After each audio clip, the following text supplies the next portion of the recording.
2008년 존재가 알려진 이후 지금껏 실물을 확인할 수 없었던 훈민정음 해례본 상주본. 지난 10일 한 장의 사진으로 세상의 모습을 드러냈습니다. 이렇게 불에 그슬린 상태로 말이죠. 2015년 소유자인 배익기 씨의 집에 난 화재로 훼손된 것으로 보입니다. 소유자인 배 씨가 직접 공개한 사진입니다. 오늘 치러지고 있는 경북 상주 구미의성 청송의 국회의원 재선거에 후보 등록을 한 배익기 씨는 재산을 1조 4,800만 원으로 신고하려다 무산됐습니다. 1조 원 이상의 가치가 있다고 평가된 이 훈민정음 상주본을 재산으로 쳤던 건데요. 상주시 선관위가 실물 소유를 확인할 수 없다며 이의를 제기한 겁니다. 그러자 실제로 갖고 있다며 이 사진을 공개한 겁니다. 훈민정음 해례본이 뭐길래 1조 원 이상의 가치가 있다는 걸까요? 한글 창제의 원리와 해석, 용례를 자세히 적고 있는 책입니다. 사실 이 해례가 발견되기 전까지는 한글이 과학적인 글자라는 걸 증명하기가 어려웠습니다. 그전엔 화장실 창살 모양을 본따서 만들었다는 등 일제 왜곡이 많았는데요. 훈민정음 해례본은 2개로 간송미술관에 보관돼 있는 간송본이 있고 상주에서 발견돼 상주본으로 불리는 이 해례본에는 간송본보다 더 자세한 해설이 담겨 있다고 합니다.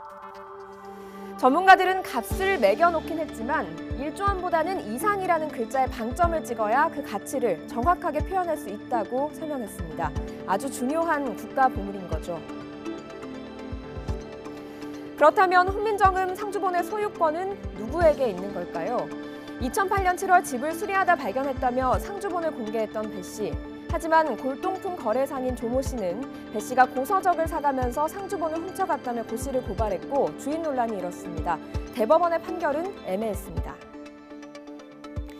소유권 이전 민사소송에선 조 씨가 이겼고 절도 혐의 형사소송에선 2014년 5월 배 씨가 무죄 판결을 받았습니다. 조 씨에게 소유권이 있지만 배 씨가 훔친 것은 아니라는 판결이 나온 겁니다. 소유권은 문화재청에 있는데요. 조 씨가 숨지기 전 상주본을 되찾으면 문화재청에 기증하겠다며 기증시까지 했고 문화재청이 소유권을 갖게 된 겁니다. 하지만 소유자인 배 씨는 국가에 내놓는다면 대가로 1,000억 원을 받아야 한다고 요구했습니다. 주은 돈도 뭐 10분의 1은 준다니까 그럼 한 1,000억을 줄 수 있겠느냐? 그러면은 예. 나도 그만 더 뭐 피차 없었던 일로 하고.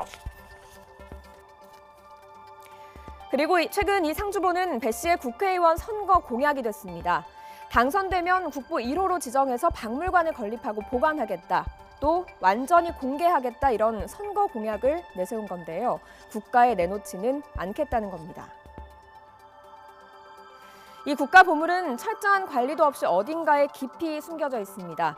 문화재청은 인도 요청서를 보냈고 계속 버티면 배 씨에게 반환 소송을 제기할 예정이라고 밝혔습니다만 검게 그을린 국보급 문화재의 모습을 지켜만 봐야 하는 국민들의 마음 안타까울 뿐입니다.